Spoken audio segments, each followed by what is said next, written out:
Assalamu alaikum mai sauraro, barka da zuwa wannan tasha mai albarka mai suna AY Sadiq TV.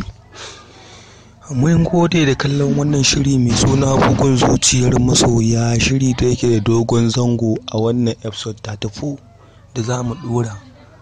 Mai sauraro, game da wannan shiri mai suna bugun zuciyar masoya, me ya fi burge ka, me ya fi ƙayatar da kai a wannan shiri, me ya fi nishaɗantar da kai?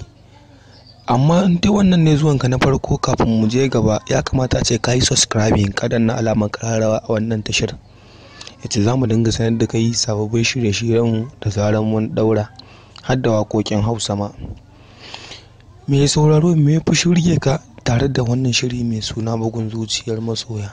Ya kamata a ce ka yi comment, ka yi liking, don mu tabbatar da cewa a'a kai ga babban ra'ayinka a tattare da wannan fim mai suna bugun zuciyar masoya.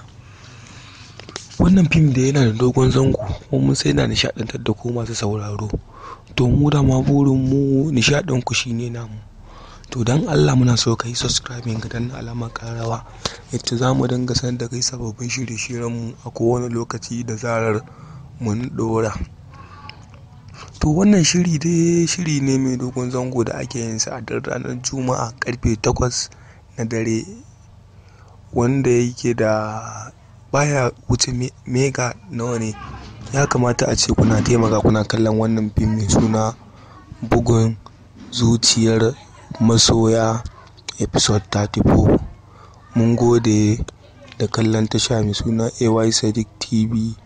Ku biyo mu ku sha labarai. Mun gode gabaki ɗaya da gudunmawar da kuke bamu. Gudun taimakon ku shine taimakon mu, taimakon kai da kai. Mun gode yan uwa gabaki ɗaya. Ku yi subscribing, ku danna alamar ƙararrawa a wannan tasha mai suna AY Sadiq TV.